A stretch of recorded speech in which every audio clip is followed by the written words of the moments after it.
సింహాసనముపై ఆసీనుడా, దేవదూతలు ఆరాధించు పరిశుద్ధుడా.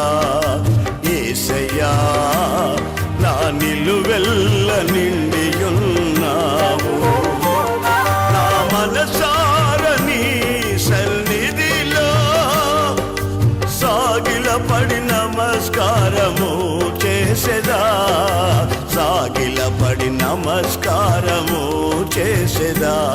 నా మనసారని సన్నిధిలో సాగిలపడి నమస్కారము చేసెదా, సాగిలపడి నమస్కారము చేసెదా.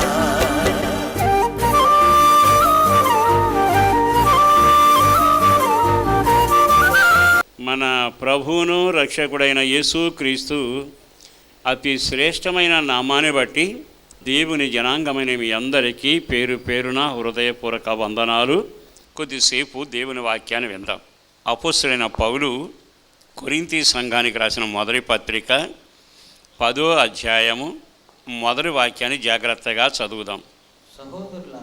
సహోదరులారా, ఈ సంగతి మీకు తెలియకుండుట, మీకు ఈ సంగతి తెలియకుండుట నాకు ఇష్టం లేదు. ఇక్కడ రాయబడిన మాట ఏమిటంటే, సహోదరులారా ఈ సంగతి మీకు తెలియకుండా నాకు ఇష్టం లేదు అంటాడు. అంటే ఈ సంగతి మీకు తెలియాలి అని. ఏమిటా సంగతి? నేను నా ప్రజలను నడిపించాను, మీ పితరులను నడిపించాను, వాళ్ళ కోసం ఎన్నో ఘనకార్యాలు చేశాను. కానీ వాళ్ళు ఏం చేశారో తెలుసా? నేను చేసినవన్నీ చూశారు, చెప్పినవన్నీ విన్నారు, నమ్మకంగా నాతో నడిచినట్టే ఉన్నారు. చివరికి ఏం చేశారో తెలుసా? నాకు ఇష్టం కాని ప్రజల్లాగా మారిపోయారు. నేనంటే ఇష్టం లేనట్టుగా వాళ్ళు వ్యవహరిస్తూ నాకు కోపం తెచ్చేట్టుగా ప్రవర్తించారు. ఈ మాట దగ్గర ఆగాలి. మరి ఇన్ని సంవత్సరాల వాక్యం వింటున్నాం కదా, దైవజనుల సందేశం ఉంటుంది, పరిశుద్ధాత్మ నడిపింపు ఉంటుంది, వాక్యం మాట్లాడటం ఉంది, అన్ని కార్యాలు మనం గమనిస్తున్నాం. మరి దేవునికి ఇష్టలుగా మనం బ్రతుకుతున్నామా? ఒకవేళ దేవునికి ఇష్టలుగా లేకపోతే ఆయనకు ఆయాసం కలిగిన వ్యక్తి చేసే వ్యక్తులలాగా ఉంటాం. అందుకని ఈ రోజున ఈ సంగతి, మీ పితరుల సంగతి మీకు తెలియకుండా నాకు ఇష్టం లేదు అంటాడు. సరే అన్నాక అక్కడ కొన్ని మాటలు రాశాడండి, అవి మీరు కూడా గమనించాలి. తర్వాత వాక్యం చదవండి. అదేదనగా మన పితరులందరూ మేఘము క్రింద నుండిరి. మొదటి మాట వినాలి. మన పితరులందరూ మేఘం కింద ఉండిరి. ఎందుకు రాశాడండి ఆ మాట? మన పితరులంతా ఎక్కడున్నారో తెలుసా? మేఘం కిందే ఉన్నారట. మేఘము ఓ రకంగా చెప్పాలి అంటే ఇశ్రాయేలును నడిపించడానికిని, ఇశ్రాయేలులకు నీడవటానికిని, ఇశ్రాయేలులకు క్షేమం కలుగు చేయడానికి పరలోక దేవుడు నిర్ణయించాడు. వీళ్ళంతా ఎక్కడున్నారు? మేఘం కిందే ఉన్నారట. ఆ మేఘం కింద ఉన్నప్పుడు అంతకు మునుపు ఏడ్చారు వీళ్ళంతా. నీడ లేదయ్యా, ఎండలో మాడిపోతున్నామంటే మేఘాన్ని పంపాడు. మేఘాన్ని పంపి నీడను కలుగ చేశాడు. ఇప్పుడు నేను మీకు చెప్పే మాట ఏమిటంటే, వీళ్ళంతా మేఘం కింద ఉన్నారు అంటే నీడ కింద ఉన్నట్టేగా. ఆయన నీడను అనుభవిస్తూ వచ్చారుగా. అంటే ఇశ్రాయేలుని తన ప్రజలకి ఎండ తగలకూడదు అని ఆలోచన అని చెప్పి ఆయనట మేఘపు నీడలోనే మేఘం కింద వారిని ఉంచాడట. అంటే ఎంత ప్రేమ కలిగిన వాడు! ఒక క్షణం ఆగితే లక్షలాది మందికి గొడుగులాగా మేఘాన్ని పంపాడుగా. ఈ సంగతి మీకు తెలియాలి. అంటే నేను నా ప్రజలను ఎంతగా ప్రేమిస్తున్నాను, నా ప్రజలను నేను ఎంతగా దీవిస్తున్నాను. మరో మాట ఏమిటో తెలుసా? దాని కిందే ఉండారట. ఉన్న తర్వాత నీడను బట్టి దేవానికి వందనాలు అన్నారు. రెండోది, ఈ మేఘం ఏం చేసిందో తెలుసా? వాళ్ళ ప్రయాణంలో ముందు నడవడం మొదలుపెట్టింది. మేఘం కదిలిందనుకో, వీళ్ళు కదిలేవాళ్ళు. వీళ్ళు ఏమి నేర్చుకున్నారు అంటే, అదిగో మేఘం కదిలింది కనుక నేను కదలాలి, మేఘం ఆగింది కనుక నేను ఆగాలి. ఈ సంగతి మీకు తెలియాలంటున్నాడు. అంటే అర్థం ఏంటంటే, దేవుడు పరిశుద్ధాత్మ అనే ఒక మేఘాన్ని మనకిచ్చాడు, దేవుని వాక్యము అనేది మనకు అనుగ్రహించాడు. ఇప్పుడు నీకు నెమ్మది ఎక్కడుంటుంది?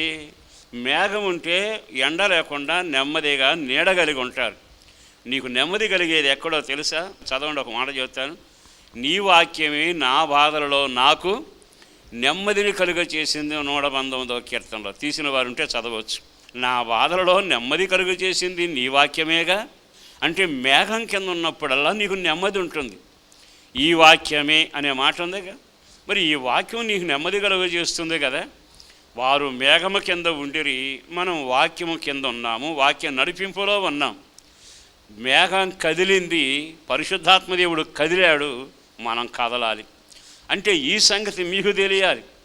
ఆ తరానికి ఈ తరానికి పెద్ద వ్యత్యాసం లేదు, కానీ నేను కదిలినప్పుడు మీరు కదులుతున్నారా, నేను ఆగినప్పుడు మీరు ఆగుతున్నారా? ఇప్పుడు మీకు ఒక మాట చెబుతాను. మనం ఎప్పుడైతే మేఘాన్ని చూస్తూ మేఘపు నీడలోనే ఉంటూ దానిని అనుసరిస్తూ ఉంటే కదలటం అనే కార్యక్రమం మొదలవుతుంది, నిలవడం అనేది జరుగుతుంది. కానీ ఇప్పుడు నేటి ప్రపంచంలో ఉన్న క్రైస్తవ లోకానికి వాళ్ళు ఎంతసేపు మేఘాన్ని చూసేవాళ్ళుగా లేరు. మేఘాన్ని చూసి మేఘపు నీడలో నడవడం కంటే కూడా వాళ్ళ చూపు వెలుచూపులాగా వెలపడున్న వాటి మీద వారు మనసును నిలిపారు. అందుకే ఇశ్రాయేలులట నేను అంత చల్లదనం కలుగు చేసి మేఘంతో నడిపిస్తే నా వైపు చూడటం మానేశారు.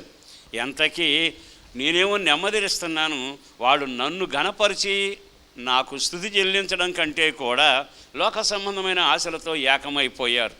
ఎందుకో పరిశుద్ధాత్మదేవుడు మాట్లాడుతూ ఉండగా నీ కుటుంబానికి నెమ్మదిని మేఘం ఇచ్చిన వాడు ఆయన కాదా? నువ్వు కన్నీళ్లలోనూ వేదనలోనూ కలవరంలోనూ భయానకమైన సంఘటనలు ఉన్నప్పుడల్లా ఈ సన్నిధేగా, ఈ వాక్యమేగా, ఈ మేఘమేగా, దేవుని సన్నిధేగా మనల్ని ఆదరించింది. మరి ఈ రోజున ఆ మేఘం కదిలినప్పుడు నువ్వు కదలాలిగా, ఎందుకు ఆగిపోతున్నావు? ఆ మేఘం ఆగినప్పుడు నువ్వు ఆగాలిగా.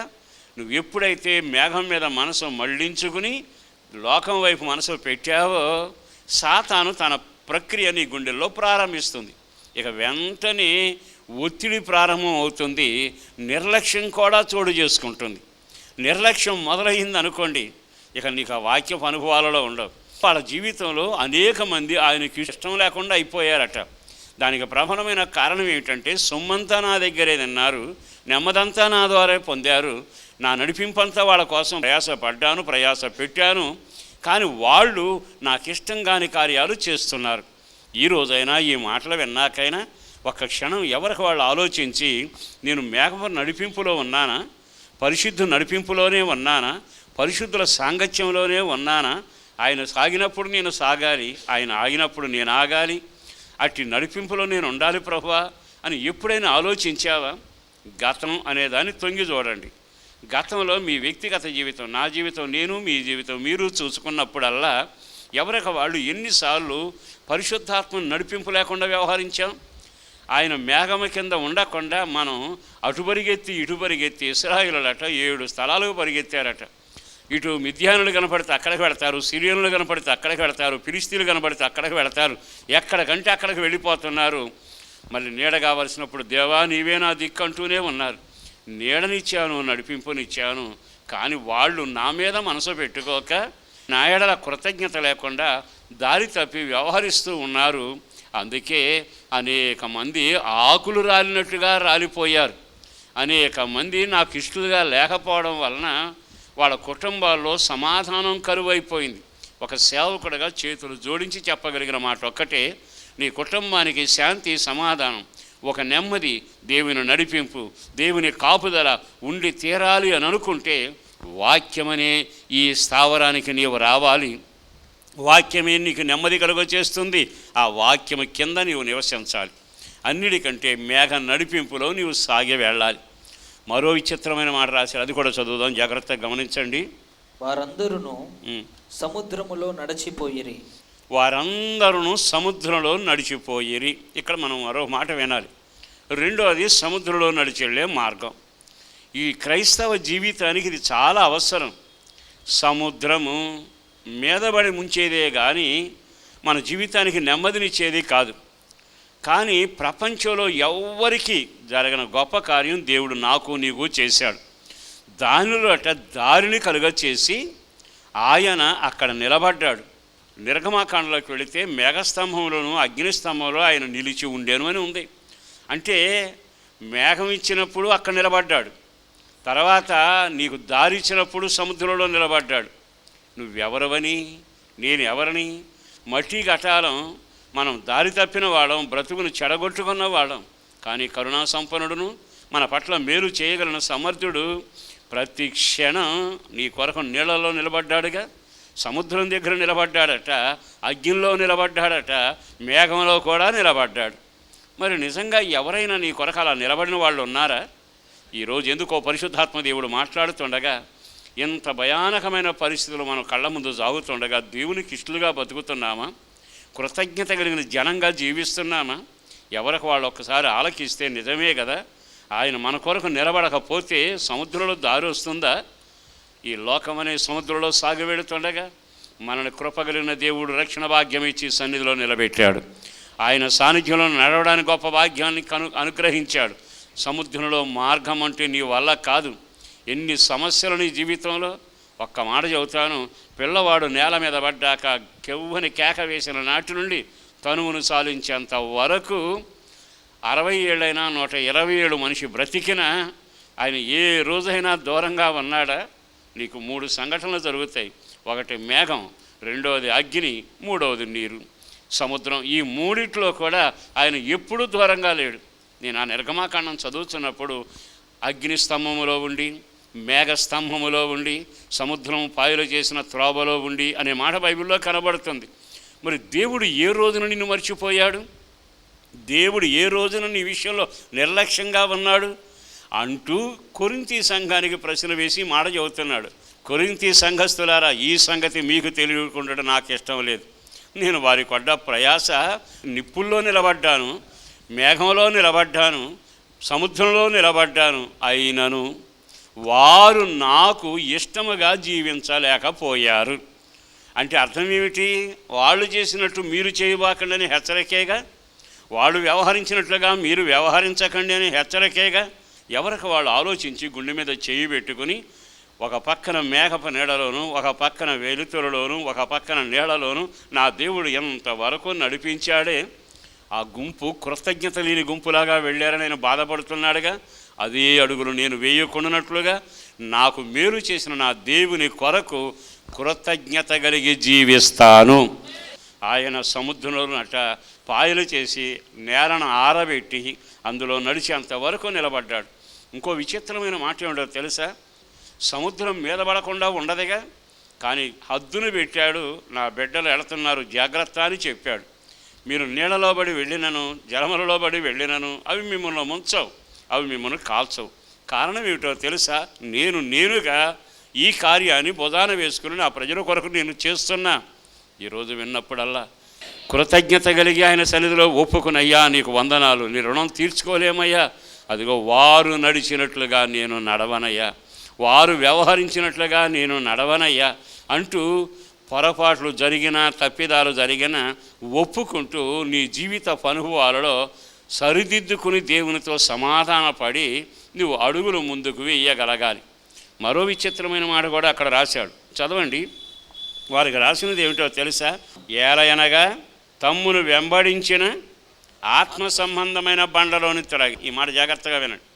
నేను కొంతమందిని వెంబడిస్తా, మీరు కూడా వెంబడిస్తారు.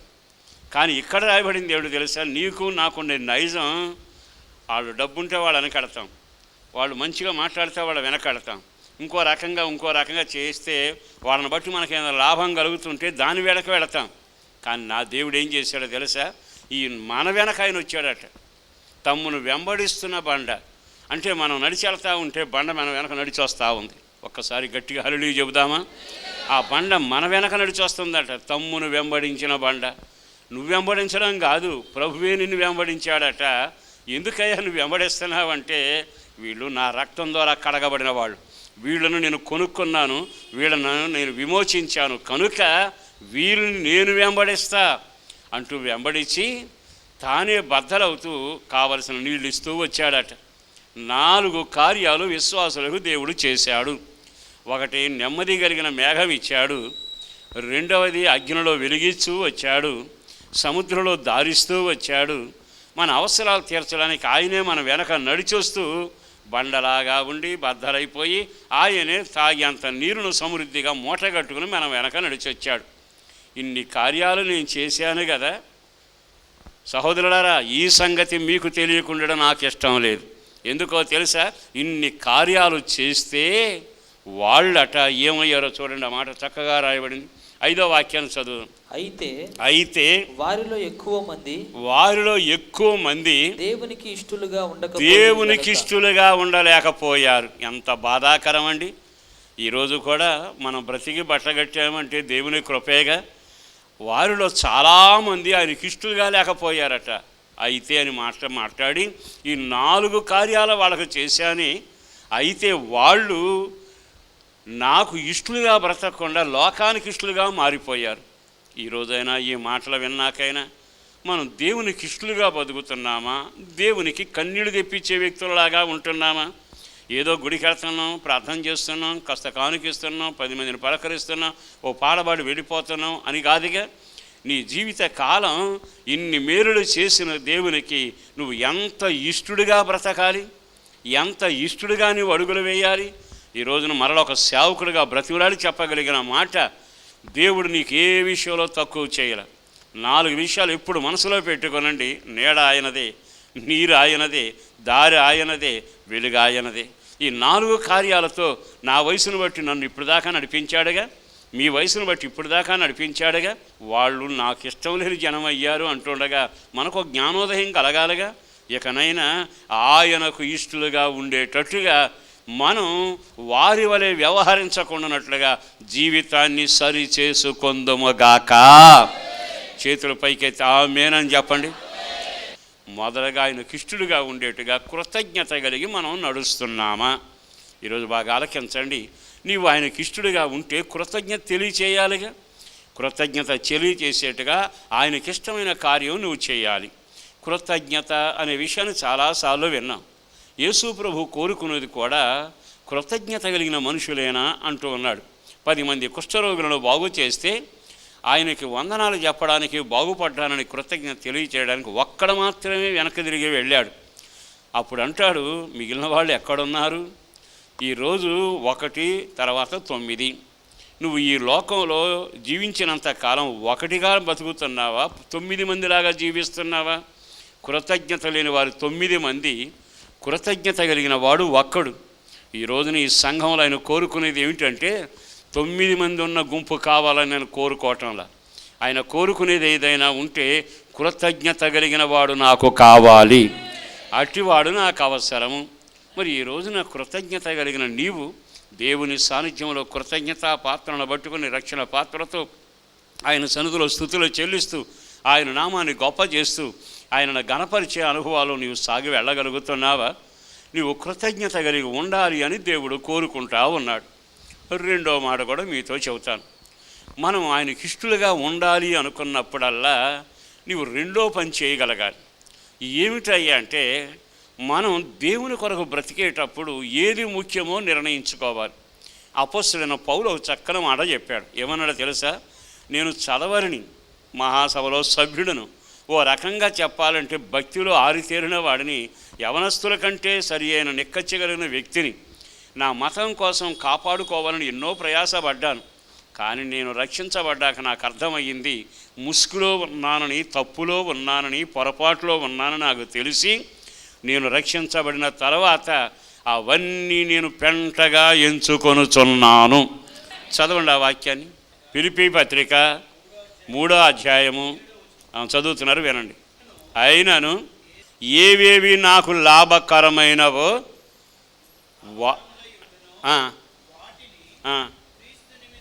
క్రీస్తు నిమిత్తము నష్టముగాను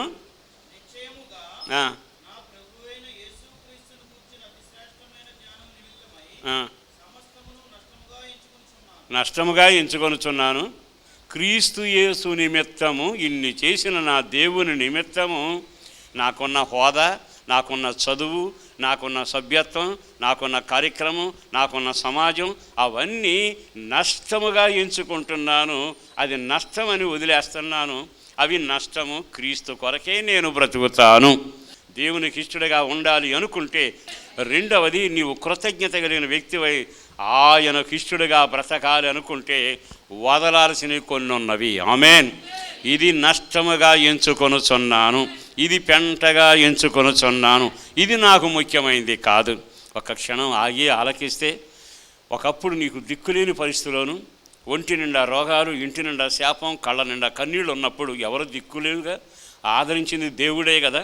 దేవుడు ఒక స్థాయికి తీసుకొచ్చాక దేవుణ్ణేమో పక్కన పెట్టి స్నేహితుల కోసం ఎన్ని సమయం ఇస్తావా? లోకం కొరకే, మర్యాదల కొరకే వెళ్ళిపోతావా? ఇప్పుడు ఏమంటాడు తెలుసా? నాకు ఇంత చేసిన దేవునికి ఇంత లాభకరమైనన్ని వదులుకుంటున్నా, నాకు అది ముఖ్యం కాదు, దేవునికి ఇష్టడుగా నేను బ్రతకాలి, నా దేవునికి ఇష్టడుగా నేను బ్రతకాలి. ఒక్క క్షణం ఆగి ఆలకించండి సహోదరులారా. ఈ రోజున నేను ఆయనకి ఇష్టడను అని గుండె మీద చేయిబెట్టుకు చెప్పగలిగితే నీలో సమర్పణుండునగాక, నీలో తెగింపుండునగాక. ఇది అనవసరం, నా దేవుడే నాకు ముఖ్యం అనుకున్నప్పుడు సమస్తము పెంటగా ఎంచుకున్నాడట, సమస్తము నష్టముగా ఎంచుకున్నాడట. ఇది కాదుగా ముఖ్యం, నా ప్రాణానికే రక్తం కార్చిన ఆ దేవుడి కంటే ఇది ముఖ్యమా? నిజంగా ఈరోజు నా సమర్పణ ఆ నష్టపరుచుకోవడం చేస్తే నువ్వు దేవునికి ఇష్టమైన వ్యక్తివి. మూడో మాట చెబుతాను.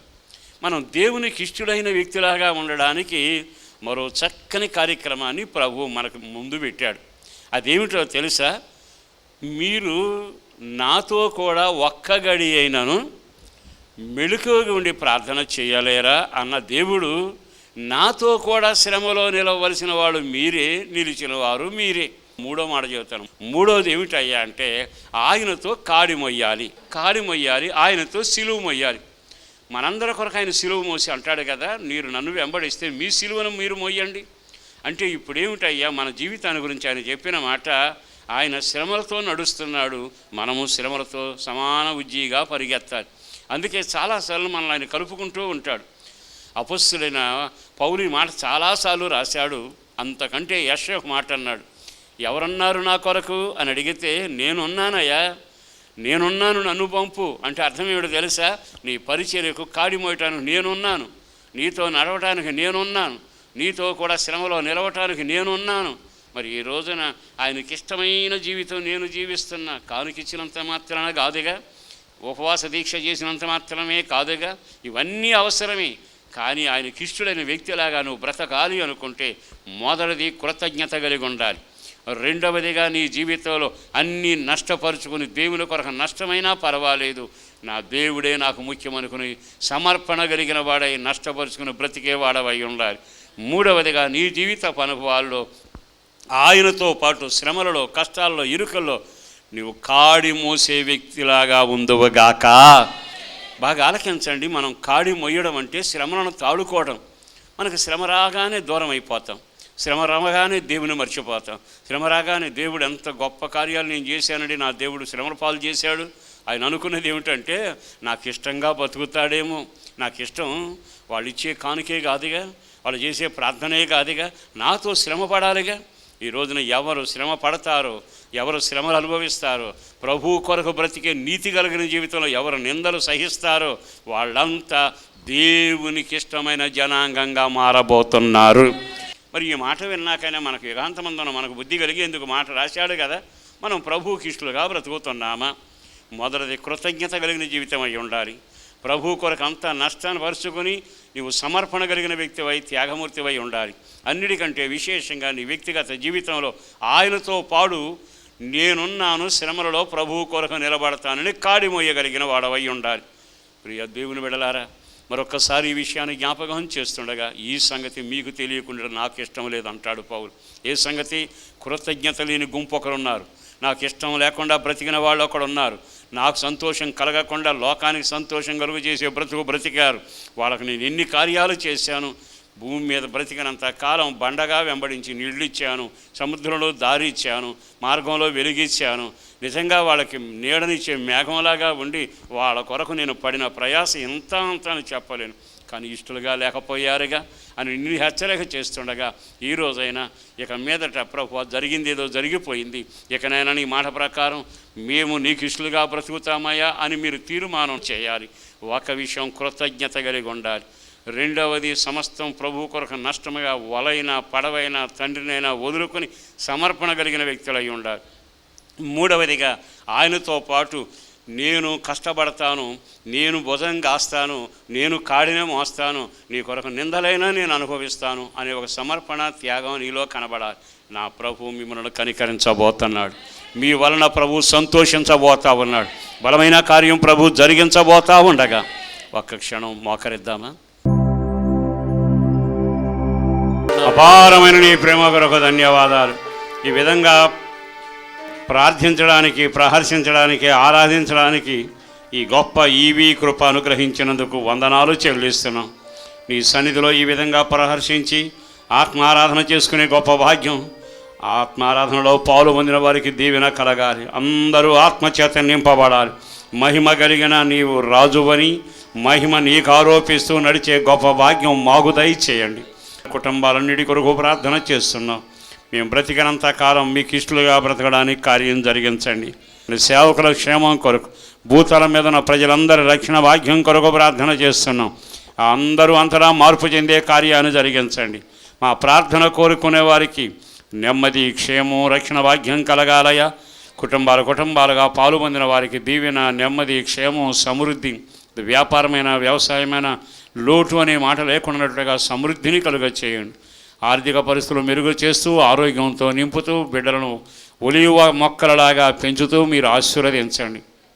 నీ రాకడ సమీపిస్తుండగా మరింత భయభక్తులుగా ప్రార్థనాత్మతో నడిపించబడడానికి, అభిషేకం కలిగిన వ్యక్తులలాగా నడవడానికి కార్యం జరిగించుమని యేసు పరిశుద్ధ నామాన ప్రార్థన చేసి విన్నవించి వేడుచూ ఉన్నాము తండ్రి. ఆమేన్. సంపూర్ణ రాత్రి ఉపవాస ప్రార్థన ప్రతి నెల 15వ తేదీ రాత్రి 9 గంటల నుండి హోసన్నా మందిర్ హనుమాన్ జంక్షన్ నందు జరుగును. మీ ప్రార్థనా వసతుల కొరకు మమ్మలను సంప్రదించవలసిన మా చిరునామా పాస్టర్ దేవదాస్ గారు, హోసన్నా మందిర్, న్యూస్వీడ్ రోడ్డు, హనుమాన్ జంక్షన్, కృష్ణా జిల్లా, ఆంధ్రప్రదేశ్. మా ఫోన్ నెంబర్లు 08656242751, మరి ఒక నెంబర్ 9440772772.